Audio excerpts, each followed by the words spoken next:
స్వాతంత్ర దినోత్సవ శుభాకాంక్షలు అందరికీ. ఇప్పుడు ఇంతవరకు మనము చేసుకున్నటువంటి స్వాతంత్ర దినోత్సవాలన్నీ ఎట్లా ఉన్నాయంటే ఫ్లాగ్ హాస్టింగ్ చేసుకొని ఇండ్లోకి వెళ్ళిపోయే వాళ్ళము. కానీ ఇప్పుడు మన మండలం యొక్క ప్రత్యేకత ఏమంటే ఇక్కడ ఇది మనకు నీతి ఆయోగ్ కింద ఏబీపీ మండలంగా తీసుకున్నారు.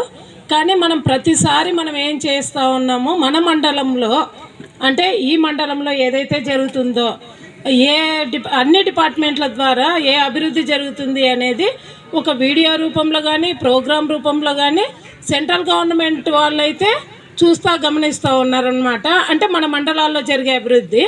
ఇప్పుడు మేము మాట్లాడేది ఏమంటే ఐసిడిఎస్ గురించి ఇక్కడ కొన్ని విషయాలు తెలియజేస్తున్నాను. ఇంతవరకు మా వర్కర్ మాట్లాడినారు అంగన్వాడీ కేంద్రాల్లో ఏ పనులు చేస్తున్నారు అనేది. అంటే వాళ్ళు దేని ద్వారా పనులు చేస్తున్నారు, ఏ విధంగా వాళ్ళకి ప్రోగ్రామ్స్ ఇస్తున్నారు, సిబి ఈవెంట్స్ ద్వారా ఏం చేస్తూ ఉన్నారు, తర్వాత ప్రీ స్కూల్లో పిల్లలకి ఏం చేస్తూ ఉన్నారు, టీహెచ్ఆర్ మదర్స్కి ఏమి ఇస్తూ ఉన్నారు, వాళ్ళు ఏదైతే పని చేస్తూ ఉన్నారో చాలా వివరంగా కూడా మా అంగన్వాడీ కార్యకర్త తెలియచేసింది. నెక్స్ట్ ఇప్పుడు మండల పరిధిలో విషయానికి వచ్చేస్తే మా గర్భవతులు వచ్చేసి 660 మంది ఉన్నారు గర్భవతులు. అంటే 3 నెలలు ఎప్పుడైతే హాస్పిటల్లో వాళ్ళు కొత్తగా నమోదు చేసుకుంటారో వాళ్ళను వెంటనే అంగన్వాడీ కేంద్రంలో కూడా నమోదు చేసుకోవడం జరుగుతుంది. ఇంతకు మునుపు ఏం చేసేవాళ్ళు అంగన్వాడీ కార్యకర్తలు తీసుకొచ్చి పేరు ఇట్లా 3rd మంత్ 2nd మంత్ అని చెప్పిన వెంటనే వాళ్ళు రికార్డులు ఎంటర్ చేసేవాళ్ళు. కానీ ఇప్పుడు ఆ పరిస్థితి లేదు.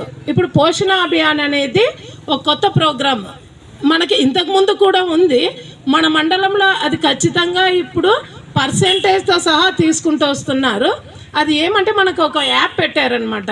కంపల్సరీగా ఆ యాప్ ద్వారానే మనం దాంట్లో ఎక్కించుకోవాలి, దాంట్లో నమోదు చేసుకోవాలి, దానికి ఆధార్ లింక్ కావాలి, ఫోన్ నంబర్ లింక్ కావాలి. ఈ విధంగా వాళ్ళు మా అంగన్వాడీ కేంద్రాల్లో నమోదు చేసుకుంటూ వాళ్ళకి టీహెచ్ఆర్ పంపిణీ జరుగుతూ ఉంది. ఇప్పుడు అంతేకాకుండా ఇప్పుడు జిల్లా లెవెల్లో కూడా ఏం జరుగుతూ ఉందంటే ఇక్కడ రిపోర్ట్ తీసుకొని జిల్లా స్థాయిలో మండలంలో ఏం జరుగుతూ ఉంది, ఎంతమంది టీహెచ్ఆర్ తీసుకుంటున్నారు, గర్భవతులు ఆ టీహెచ్ఆర్ని తీసుకున్న తర్వాత వినియోగం చేస్తున్నారా లేదా, అది 100 days ప్రోగ్రాం పెట్టేసి అక్కడ మీటింగ్లలో తెలియచేయాలని కార్యకర్తల ద్వారా మీటింగ్స్ పెట్టి చెప్పించడం జరుగుతూ ఉంది.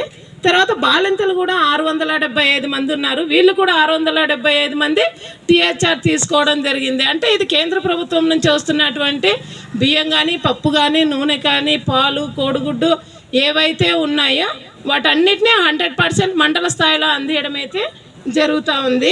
7 to 3 వాళ్ళు వచ్చేసి 2953 మంది ఉన్నారు.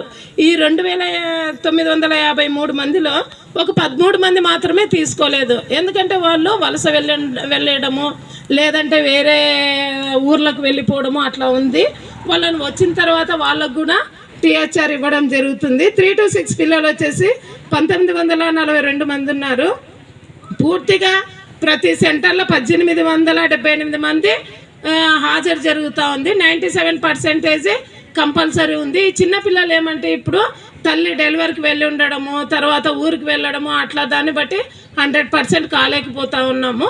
ఆ 100% అవ్వడానికి కూడా ప్రయత్నం చేస్తాము. తర్వాత శామ్ చైల్డ్ వచ్చేసి 24 మంది ఉన్నారు. ఎందుకంటే ఈ మన అంగన్వాడీ కార్యకర్తలు బరువులు తీస్తూ ఈ విధంగా బరువు తక్కువ ఉన్నారు అని చెప్పేసి పిల్లలకు తల్లులకు కూడా తెలియచేస్తూ వాళ్ళకి సూపర్వైజరీ ఫీడింగ్ ద్వారా విషయాలను తెలియజేస్తున్నారు. మ్యామ్ చైల్డ్ అయితే 11 మంది మాత్రమే ఉన్నారు.